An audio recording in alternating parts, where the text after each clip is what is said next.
Hello, and welcome to the Parkinson's Foundation Wellness Wednesday program, Driving in Parkinson's, Balancing Independence and Safety. I'm Melody McLaughlin, Community Program Manager for the New England chapter of the Parkinson's Foundation.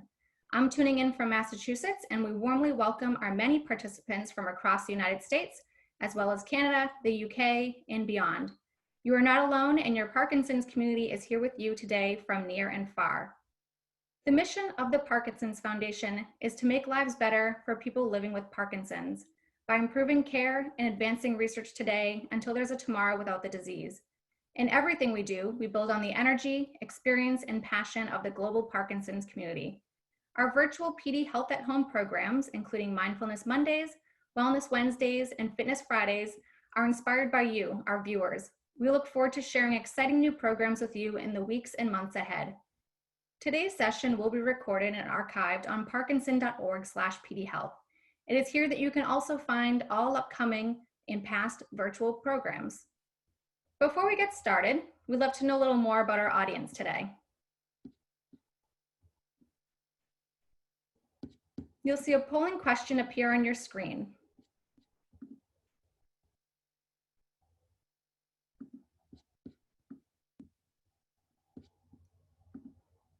The polling question should read, what is your connection to Parkinson's disease?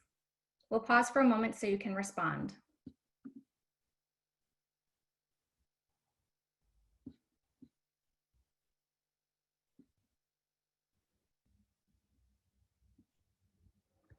Great, thank you. It looks like most people tuning in today are people who are living with Parkinson's, followed by folks who are caring for someone with Parkinson's, and other healthcare professionals. Thank you so much for sharing that information. We have a lot to get to today, so let's get started. And it's without further ado, I'm delighted to introduce you to today's speaker, Dr. Margaret OConnor. Dr. OConnor has provided clinical services for people with memory complaints for 30 years and is currently on staff at the Center for Brain-Mind Medicine at Brigham and Women's Hospital, where she collaborates with interdisciplinary team in the care of people with cognitive problems. Dr. OConnor is an associate professor of neurology at Harvard Medical School, where she has been engaged in teaching and research, including investigations of age-related memory loss, as well as changes in cognition that occur in the context of degenerative brain conditions, epilepsy, and ECT. Dr. OConnor also holds a number of leadership positions in academic medicine and community settings, including her role as Director of Research for drivewise, an evidence-based driving assessment program, which has provided road tests for over 1,200 people. In this role, she has been involved in research as well as in educational programs and legislative initiatives on impaired driving. Please join me in welcoming Dr. Margaret OConnor. Thank you for that lovely introduction, Melody, and also for asking me to speak today. I look forward to sharing. As a neuropsychologist, I've often been confronted with the question as to whether, if you could go back 2 slides, apologies. I've often been asked the question as to whether driving is a right or a privilege. And I'm going to ask the audience right now, if you would weigh in. We're going to do a poll, and I will ask you to tell me, is driving a right or a privilege?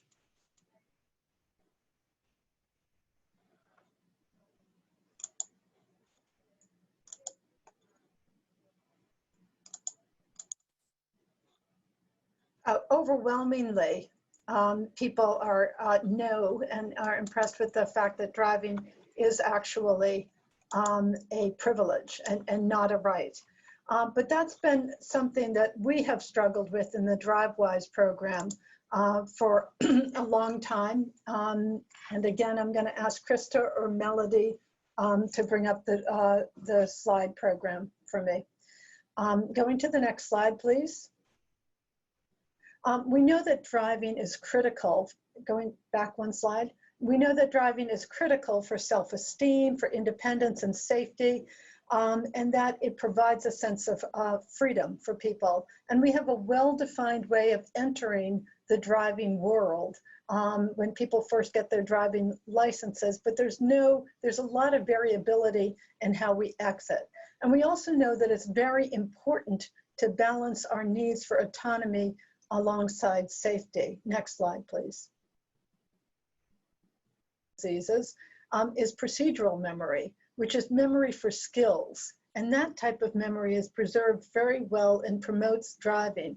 What tends to deteriorate both as we age and sometimes, but not always in the context of Parkinson's, is visual scanning, sustained attention, set shifting, mental flexibility, motor control, and visual acuity.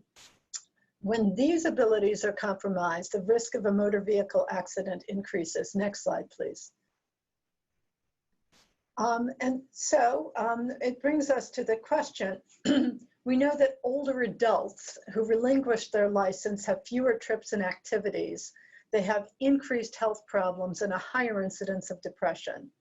Rides may be available for people, but discretionary travel, like going to get an ice cream cone on a hot summer night, is not always available for people. And we know that family members, they become often dependent on family members to pick up the slack. So we know that driving cessation has a huge impact on the emotional, psychological, and social well-being of people. And as a result, the decision should not be based on trivial data. So next slide, please. So we asked many of the people who come to the DriveWise program how they got there, and there are a variety of ways. And I'm going to ask the audience here now, who should initiate the conversation about possible driving cessation? So should it be the Department of Motor Vehicles? Should it be your family doctor? Or should it be the family? I'd like to see poll information on that, please. You see, it's relatively evenly balanced between the MD and family members. We were faced with this question, next slide please, in the DriveWise program. And one of the ways that we looked at it was by doing a study, and we surveyed 300 members of, it's the arrow up here, 300 members from the community, some of whom were police officers, some of whom were doctors, and some of whom were family members. Can you advance the slide? No? It's usually the arrow at the top next to the number 8. Is that not working? Okay, there we go.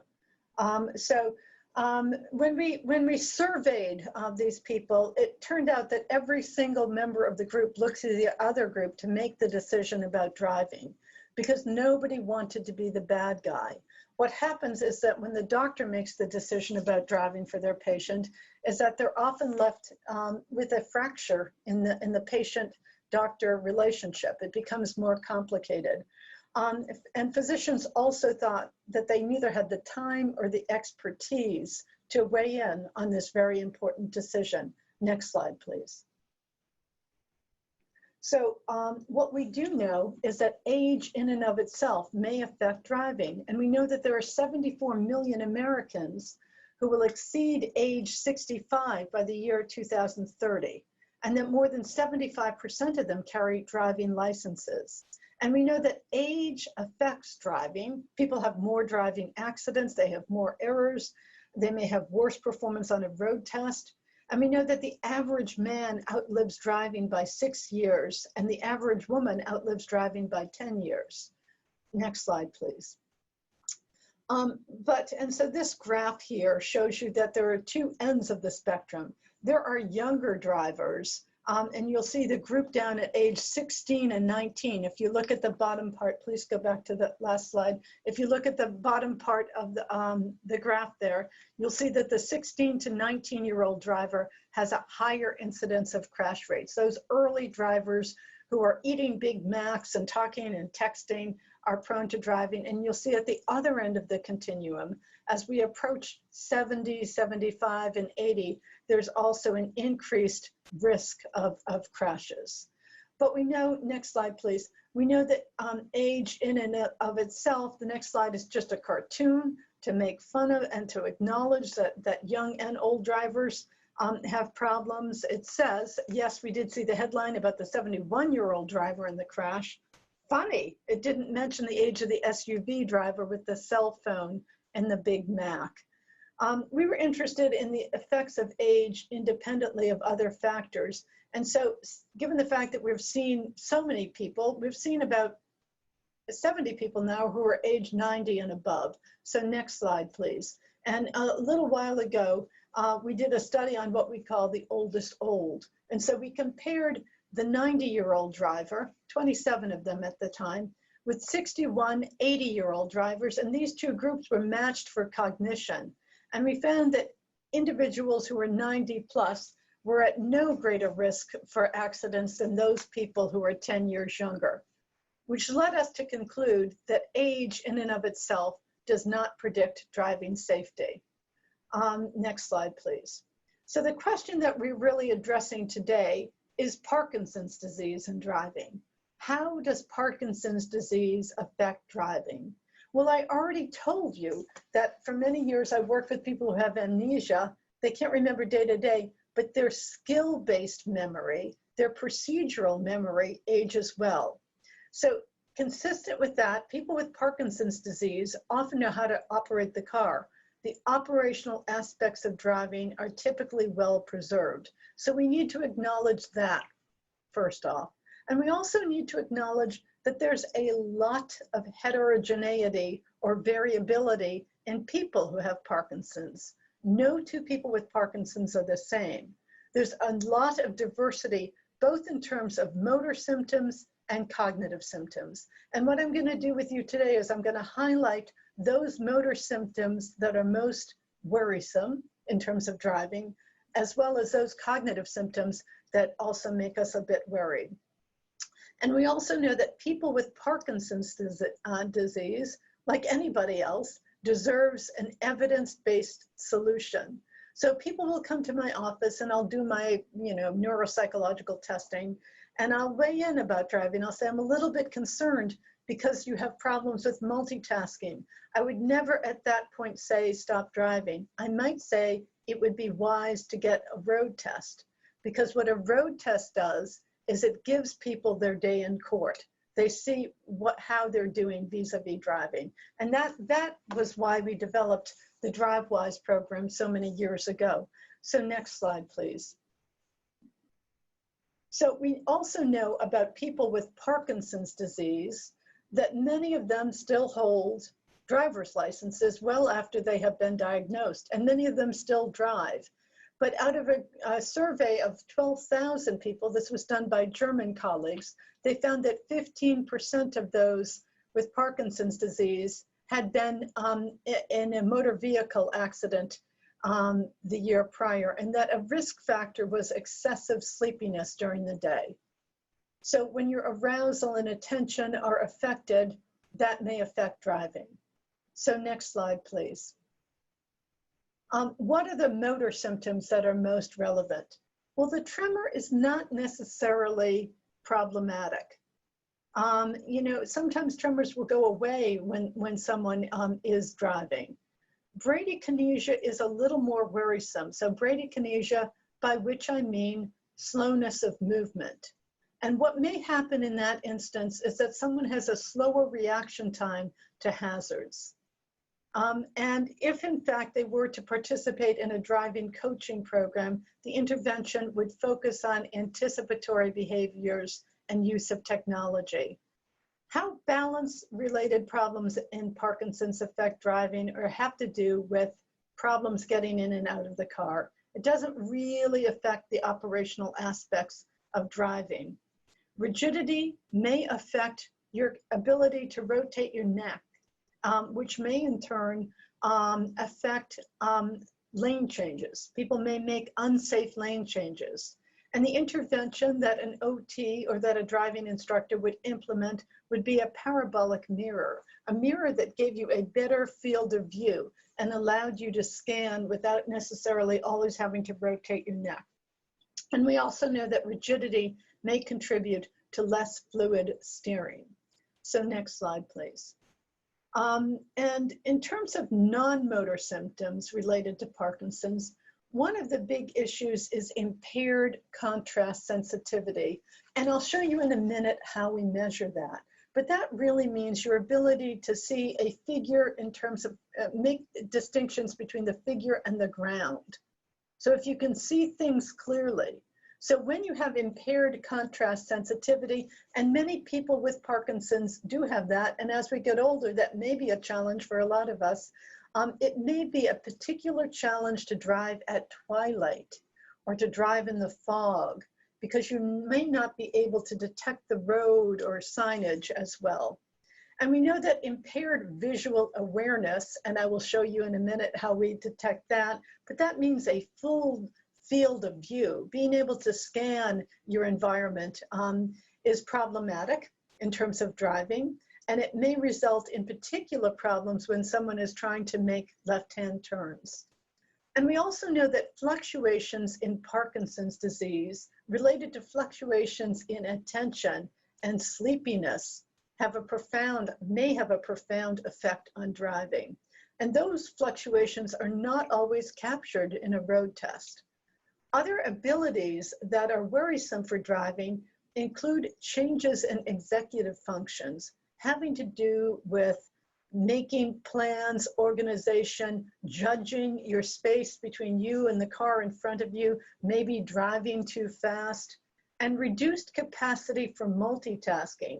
Driving, if nothing else, is the ultimate test of multitasking, being able to do two things at once, being able to see a car, turn the wheel, put on the brake, perhaps talk to your wife or husband who's next to you. If you are challenged in terms of multitasking, and I'll show you in a minute how we measure multitasking, that may be a big challenge for driving. And of course, then there's processing speed. So I mentioned to you a little while ago the term bradykinesia, which is slowness of movement. There's also bradyphrenia, which is slowness of thinking that may affect some, but of course not all, people with Parkinson's. So that's something to look out for and something to be aware of, because if you're a little bit slow in terms of processing information, you are at higher risk for an accident. And then of course, what I've said already is that procedural memory, the operational aspects of driving a car tend to remain intact. Some people with Parkinson's may have apathy or mild impulsivity, which may make them erratic in terms of their driving behaviors, and anxiety or loss of confidence for all of us makes us a little bit more vulnerable to poor driving. Next slide, please. So we started many years ago, and I won't give you all the details, a program at Beth Israel Hospital in Boston called drivewise. Next slide. And over the course of many years, we've evaluated 1,200 people who range in age from 18 to 97. And by the way, the 97-year-old woman passed our driving test with very well. And of our sample, about 43% pass our road test. And of the group with Parkinson's disease, 62% of them passed the road test. And with Alzheimer's, only 24 presented. And over age 90, 45% passed. Next slide, please. And I told you we have seen about 60 people over age 90. So this is what the program looks like.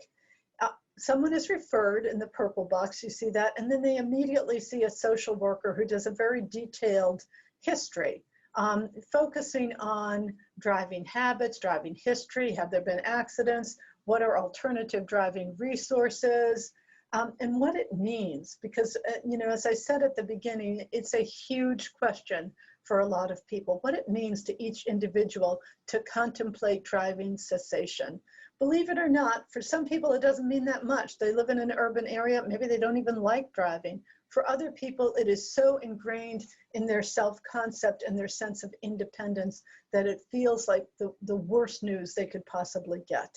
So following the social work, which is in the office evaluation, there is an in-office occupational therapy evaluation, which I'll show you in a moment, and then a road test. And then the team convenes and we contemplate each individual individually, and we sort of talk about what's going on with them medically, what's going on with them socially, and how they did on the road test. So next slide, please. So the social work exam begins with signing the consent form, taking a very detailed history, and beginning to anticipate the negative consequences of driving cessation for some people, and administering a mental status test that I'll go into in a minute, called the MOCA.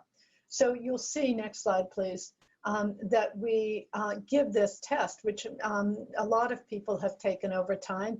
It's a 30-point test, and it basically has one component of it that's multitasking, copying a cube, naming things, memory. The score is on 0 to 30. And if someone scores, we've done a lot of research on this particular test in relation to driving. And it's our opinion that if someone scores below a 20 on this test, that they definitely need a road test. So if a primary care physician gave this in the office, that would be the marker that we would use for absolutely needing a road test. For some people, a higher score on the MOCA would warrant a road test. So next slide, please. Okay, so it's the arrow next to 22, the downward arrow. To go, okay, thank you. And then there's the OT evaluation, which involves a road test as well as assessment of vision, cognitive, and physical functions. Next slide, please. And this is the test that looks at contrast sensitivity. Can you see those faded out letters way down in the bottom row? And I can't tell you right now what row it is that our OT uses to assess that, but this is a test that tells you this is the type of ability that degrades as contrast sensitivity changes. Next slide, please. This is the trail making test, and this test has been used in all sorts of studies looking at driving. So essentially, and if this was animated, you would see what we do is we ask you to draw lines between different numbers as quickly as you can. So we're looking at speed of processing, which I told you earlier is relevant to driving. And we look at your performance on this in comparison to other people who are your age. Next slide, please. And so that's Trails A, but the test that is most commonly used is Trails B. And this is a test of multitasking and speed. So each person is asked to draw lines going from 1 to A to 2 to B, 3, C, 4, D, as it continues. So in this particular test, we're looking at speed and we're looking at capacity for multitasking. This test correlates very strongly with driving performance, to the extent that the American Medical Association has said that if somebody makes 3 errors on this test, or it takes them longer than 3 minutes, they should be referred for a driving test on the road. So next slide, please. So the OT, and again, this is the in-office part of this evaluation, but the OT often does what is called a mini mental state exam. So it's kind of like the MOCA. It's a test that's been around a lot longer. It looks at calculation, recognition, recall, and language. And the mini mental state test is easier than the MOCA. So our benchmark for sending someone for a road test is a 24. And again, you know, it may be that very smart people are impaired when they have a higher score, or someone who has not had a full education may not be impaired and have a lower score in this test. So you always have to take background information into consideration. Next slide, please. My favorite test is called the Useful Field of View test. And so I told you earlier that driving is largely a visual attention task. You have to scan the environment, you have to see everything, and you have to make decisions in very rapid time. So this is a test that was invented by a woman named Carleen Ball at the University of Alabama. And next slide. And basically how it goes is that someone sits in front of a computer, like this man is sitting here. This is an old-fashioned computer. And what he first sees is on the left-hand side of your screen, he'll see a car. And it will come on for a very short period of time. And then he'll be asked with a second screen which object was inside the box. And obviously it's the car. You know that because you see that. But what we're looking at is how long does something have to stay on the screen in order for someone to see it? So it tells us something about people's visual processing. And most of us only need something to be on the screen for a fraction of a second, for 17 milliseconds, in order for us to see it. And in the context of aging, and in the context for some people, but not all people with Parkinson's, they need information to be on much longer, which tells us that their visual processing speed is somewhat slow, and which may in turn tell us that they may need a formal road test for a driving evaluation. So we use this test all the time. We've done a lot of research with this test, and it is significantly associated with safe or unsafe driving on the road. Next slide, please. An even more complicated test is a test of divided attention. So the person is shown, first off, they're shown the car, and then they are shown, you see this pinwheel down in the right lower quadrant, and an item is presented in one of those fields. And what they're asked afterwards is what item did they see and where did they see it? So they're asked to answer both. We measure how long it takes them to see something and how long it takes them to see it in a particular part of the computer space, which measures divided attention or multitasking, again, which is central for driving safety. And again, our research has shown that this is a very strong predictor of road test performance. So all of this, next slide, please. Yeah, thank you. Next slide. All this is before someone is taken out on the road. What happens when they're on the road? Well, we look at whether they can start and secure the car. Can they follow instructions and road signs? Do they seem to be visually aware? Are they scanning the environment when they get in the car and as they drive? What is their lane positioning? People may have difficulties with lane maintenance in the context of medical problems. They may have difficulties with gap detection. They may be driving too slowly and leaving too much of a gap in front of them, or they may be right on top of the other driver. They may have difficulty with maneuvers in the car, turning the wheel, using the brake pedal. Their response to obstacles and hazardous situations may be a bit delayed, which is always of concern, and which is why road tests are of limited value, because we don't always have those in the road test. They may have problems with speed control and problem solving. So that is what our OT, what our occupational therapist is assessing in the drivewise program. She is in the back seat of the car making notes on all of these abilities. In the front seat of the car is a certified driving instructor who has access to a brake pedal. So there are two different people who are looking at driving outcomes. Next slide, please. And what I can tell you, and these data do not generalize to the public because they're people who have been referred to a driving program. So these are people who there's already been concern about driving, but you'll see even within that group, and a lot of these people had Alzheimer's disease, we found that 44% of the people who came through our driving program passed our 45-minute road test. And let me tell you, this is not an easy road test because it's in Boston. And if any of you have traveled to Boston, you know that it's not an easy city to navigate. But we have a standardized 45-minute road test, and with the OT and the certified driving instructor agreed that 44% of those people, where there had been concerns about driving, were able to continue driving. Now, when someone has a neurodegenerative disease, such as Parkinson's disease, our feedback is always that they need a 6-month follow-up. And that's really following the recommendations of the American Neurological Association and the AMA, because you don't always know at one point in time whether things will progress. Sometimes they don't. And we did make a film at one point for the Parkinson's Foundation which featured one of our Parkinson's patients who was a race car driver. And we saw him over 6 years. And you will see that his driving held up relatively well over 6 years. And finally, he began to have difficulties that compromised his driving safety. Next slide, please.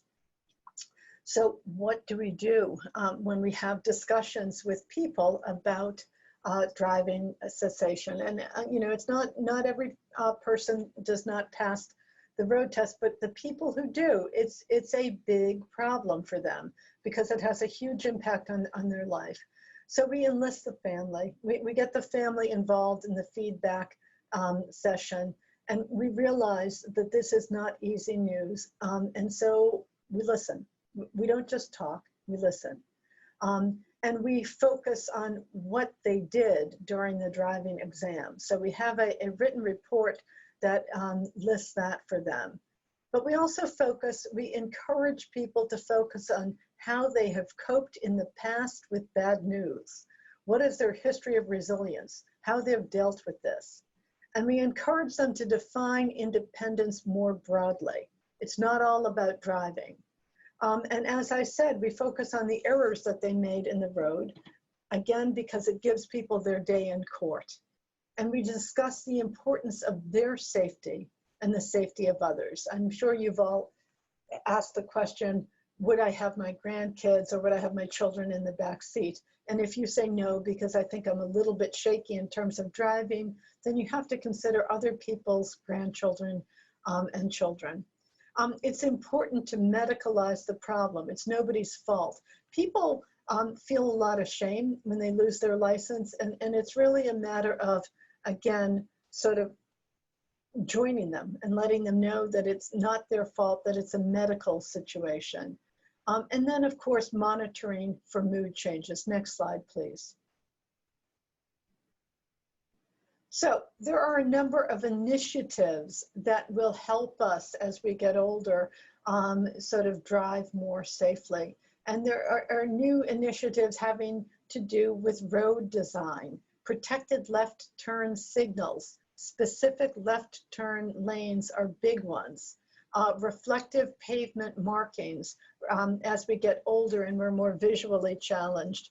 Mixed case lettering on road signs. They're easier to read when the lettering is mixed, and overall better lighting. And I will tell you that one thing that has given me a lot of worries as a nighttime driver still are the glare from other vehicles. And I find that very problematic, especially blue light. Next slide, please. So in addition to changes in road design, there have been changes in car redesign that are helpful. And what I would encourage you to do, if you're worried that you may not be a good driver in 5 years from now, is to learn these things now, to make these habits now. Cars have improved controls, improved door handles, improved instrument panels, collision warning systems, communication systems that go from vehicle to vehicle or vehicle to technology, lane sensing detectors, and side impact protection. So getting those things in place while we can still learn them, while we can still master them, is particularly important. So next slide, please. And then, of course, this is the self-driving car. You know, the question is, are these completely safe? And they run a spectrum in terms of how much in control the driver is versus the car itself. So I'd like to ask the audience, just out of curiosity, next slide, please, if you could answer this question. Do you want a self-driving car? I am very surprised to see these results. I thought a lot more people would say no, because it's been my experience whenever I say this to anyone in my family or colleagues, most people don't want it, but it looks like a lot of people are open to that technology and that idea. And so I think that's very interesting. So I'm going to end before I stop this presentation and open for questions with this slide, which I think is kind of funny, which basically says, how do you know when it's time to hang up the car keys? I say, it's when your dog has this look on his face. a picture is worth 1,000 words. So thank you for sharing this time with me today, and I'm open to any questions that you may have. Great. Thank you so much, Dr. O'Connor, for sharing your expertise with us today and for this wonderful presentation. I also want to take a moment to thank each of you for your patience during our technical difficulties and for sticking with us. We're certainly still learning something new and interesting every day that we're in this virtual world of ours, so thank you all so much. So right on, Dr. O'Connor, we did receive a few great questions during your presentation, so we'll take time to answer those now. One of the questions we received is, what is your opinion of cars with lane change assistance, auto lane maintenance, auto speed and distance maintenance, and other computer automotive modalities? I think that that's the wave of the future, and I think it's time to learn that technology now, while we're relatively younger, and to implement it in our daily life. I think it's tremendously helpful. So, there are, on the spectrum of self-driving cars, there have been studies when cars are totally automated and the driver's not in control at all, that can be somewhat dangerous. Mm-hmm. Great, thank you. My brother is having trouble with executive functioning. Can you explain how this plays a role in driving? So that's a great question. Executive function is broadly defined as capacity to plan, to organize, to multitask. It's capacity for judgment.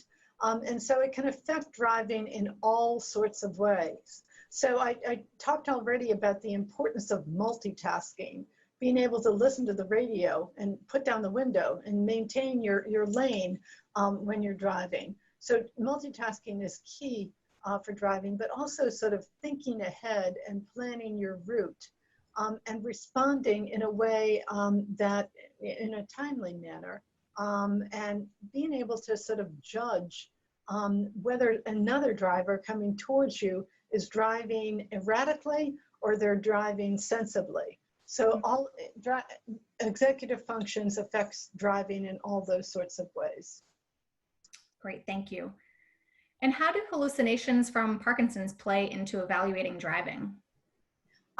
They don't. Hallucinations from Parkinson's sometimes signal Lewy body involvement in the cortex, which may mean that someone may have cognitive problems in addition to the hallucinations.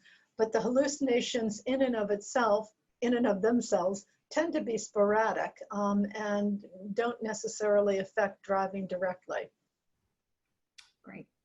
How widespread is the availability of the DriveWise program? And similarly, is there a program available on the West Coast? There's lots on the West Coast. So driving assessment programs are typically located in occupational therapy departments in hospitals. I think the best ones are. There are some independent driving assessment programs. So I would probably Google, I don't know what part of the West Coast you're on, but I would Google a local medical center, University of Southern California or UCLA or Stanford, and see what they have. In the context of COVID right now, we're not doing on-road testing. We will resume that at some point. But, I imagine that's also true of driving programs in California. So Dr. O'Connor, in that same sort of vein of the pandemic, what about the epidemic of auto accidents during this pandemic and the safety issue for Parkinson's patients? Yeah, well, I don't know if all of you have observed this, but I am often remarking on how fast people seem to be driving. I mean, there are mornings when I will go out for groceries very early in the morning to avoid other people. So I'll go at 6 o'clock in the morning, and there will be people speeding like they are going. I have no idea where they're going. Are they going to the same supermarket that I'm going to? Is it urgent? And I think it's a combination of a couple things. I think that the pandemic has made us all feel a little bit anxious, a little bit nervous, and like we're rushed to do things urgently. And I think it's also the case that there are less cars on the road. And so there are some people who just assume it's the Wild West and they just take off. And it likely affects Parkinson's patients who tend to drive more slowly. It affects me. I mean, it affects all of us. So, you know, yeah, that's a really good question and concern. And I'm often glad when I see police out who can stop people from driving like that. That's a great point. And coming from Massachusetts as well, I know that feeling of feeling like you're in the wild, wild west. I know. It's not a good feeling. How do I adjust my driving when I start out really strong, but then I find it hard to get back home? So I guess it's really being attentive to what is going on. Are you getting tired? And how should you adjust your driving by driving shorter distances? Is it a matter of fluctuations in attention, which can be related to Parkinson's, or can in particular be related to Parkinsonian medications that may have that type of effect? So it's a matter of really monitoring yourself and maybe asking if you have a supportive partner to sort of observe you too. So I would go a shorter distance if you find that you're getting tired on the way home. Great. In addition to the physical symptoms, my loved one with Parkinson has cognitive changes. He's very sure that he can still drive. How do I assess this issue without causing more confusion and a possible argument? Yeah, so that's, you know, that slide that I showed earlier about the survey that we did. We work a lot with family members. We've seen 1,200 families over the course of the last 15 years. And it is not a pleasant conversation to have. It causes major turmoil, major ruptures in the family. So sometimes it's easier to medicalize the problem and to ask the MD if to sort of initiate a conversation about it. You know, it's not, you know, it really varies a lot, but emphasizing the medical nature of the problem, fluctuations in attention, what are alternative resources, and the risk factor, both in terms of financial risk, you know, I didn't even talk about insurance and at-fault accidents, but also even more important than that, risk to maybe hurting oneself or someone in the community. Great, thank you, Dr. O'Connor. We have a lot of wonderful questions here. My loved one with Parkinson's once got lost while driving. I've heard there's a way to alert local law enforcement to people with disabilities on the road. Is this true, and how do I do so? So I'm sure that some of the Allstate, some of the insurance companies have new technology to that effect. But I don't know. There are all sorts of medic alert bracelets that are given out by the Alzheimer's Association. I don't know if the Parkinson's Foundation has a similar program like that, because getting lost while driving is a big problem, because people can drive a whole lot further than they can walk. And so sometimes people end up in really dangerous places. But I suppose having some contact through your Find My Phone, through phone-based apps, I'm sure there are, and I'm sorry I don't have a better answer for you. I don't know, Melody, if you know of any. Sure, I think the best resource would be to call our helpline, and they'd be happy to supply folks with a resource listing at 1-800-4PD-INFO. Absolutely. Good. Excellent. Yeah. And let's see here. Is there any way to maximize medication timing for a planned drive? For example, when is the best time to drive after taking medication? So that is such an individual question that I can't answer that to a whole group of people. And that's really talking to your doctor and hoping that you have a motor neurologic doctor who's really tuned into your individual needs and can help you figure that out. Sorry, I don't want to give you bad information. That's helpful. Does having multiple assessors in the vehicle during an assessment impact the skills of the driver due to any pressure? I would imagine, I don't think it's the multiple individuals, because our OT is very quiet in the back seat, as quiet as a mouse. And she's gone on a lot of scary rides, so that's quite amazing.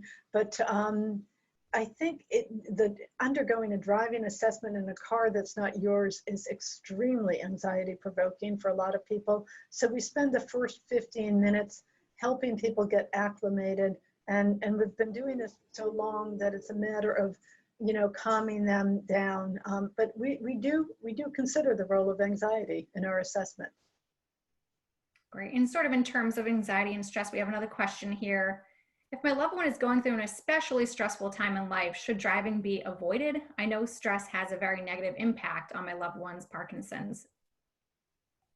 Again, that's not a black and white answer for me because I don't know the person you're talking about. And if nothing else, I am very committed to not making a trivial decision about driving and really sort of looking at skills. So I would consult whoever it is, and maybe it's a family member, and maybe it's your doctor, your neurologist, his doctor or her neurologist, to ask that question in a more thoughtful way. If stress disrupts attention, then it's more problematic. Some people can override stress and they can still drive. Great, thank you, Dr. O'Connor. In terms of quick movements that are necessary for driving, such as turning one's hand or head rapidly or putting one's foot on the brake, what is your measurement for when it is safe or unsafe for Parkinson's patients to be driving? So as part of the OT, I didn't go into great detail about the evaluations, but as part of the OT evaluation, we do some of that assessment. We look at brake reaction time. And if someone has a very slow brake reaction time or other motor slowness, we consider that. They still go out on the road, but we consider that as something, a red flag, something to watch over time. Let's see. Here's a myth question. Do physicians have to report a Parkinson's patient diagnosis to the DMV or RMV? Okay, so that's a question. I don't think they have to report a Parkinson's diagnosis, but in some states, in particular the states of California and Utah and Pennsylvania, there is mandated reporting for cognitive impairment. So if someone with Parkinson's has cognitive impairment, physicians, neurologists, neuropsychologists in those states have to report that person, which has led to, disruption in the patient-doctor relationship at times. And the AMA would advise any physician that if he or she has concerns about someone's driving ability, that they need to address it and they need to document it. And if they think that they're risking the public, they need to report that person. Great, thank you. We just had another question come in. Is it safe to use public transportation and shared cab services right now with COVID? My loved one is not able to drive themselves, so how do I know what to do to keep them safe? Yeah, so that's a really great question, and it's also a very difficult question because I don't think I have the expert answer on that. And what I have heard from the CDC and others is that it's all about ventilation. So in fact, I'm often wondering if the trains in Boston could take their windows off, if we all would be a whole lot better off, even if we were cold in the winter. And so I think that would probably be true of the Uber driver, that if the windows were down and if the person was sitting next to the window and it was very clean, that would be an easier place. I would not want to be on a crowded, personally, that's my personal preference, would not want to be on a crowded bus or streetcar. Great, thank you. And I think we have time for one more question here. You touched upon this a little bit. I've heard about driving rehabilitation specialists. What is it and how do I access one? Okay, so those are hard people to find. I'm always looking for them too. And it kind of depends on where you are, but again, it's the OT, it's the occupational therapist who has developed expertise in this area. And what they may do is they may bring this person out on a road and they may, for instance, in drivewise, there are a couple people, not a couple, there are many people, perhaps 200, who we couldn't make a decision about because we weren't quite sure. They looked a little bit sketchy on the road, but we thought, well, maybe it's anxiety. So we sent them to driving remediation specialists with specific directions. This person had difficulties with left-hand turns. Can you focus on that during your work with this person? And so it's almost like a driving training program that may focus on that, or it may focus on technology that that particular person needs, like a parabolic mirror or something like that, to make sure that they have better road awareness. So again, it's typically a person who resides in an occupational therapy department. Awesome. Thank you, Dr. O'Connor, and thank you all for these wonderful questions. This Q&A segment does conclude today's presentation. Again, Dr. O'Connor, we can't thank you enough for joining us today and sharing this valuable information with our PD community, even throughout the technical challenges we experienced. Today's session has been recorded and will be archived on the Parkinson's Foundation website at parkinson.org/pdhealth. It is here that you can also find all upcoming PD Health at Home programs, including our Mindfulness Mondays, Wellness Wednesdays, and Fitness Fridays. If you had a question today that was not answered, please know that we provide free resources, including our website, parkinson.org, educational book series, webinars, podcasts, our hospital safety kit called Aware and Care, and of course our toll-free helpline, 1-800-4PD-INFO, which is staffed by Parkinson's specialists. Last but not least, we hope you'll join us next week for our PD Health at Home program, including our Mindfulness Monday and our Wellness Wednesday program, Creating a Safe Home Inside and Out. Thank you again to all of you and Dr. O'Connor. Until then, we thank you for joining us and we hope you continue to stay safe and healthy at home.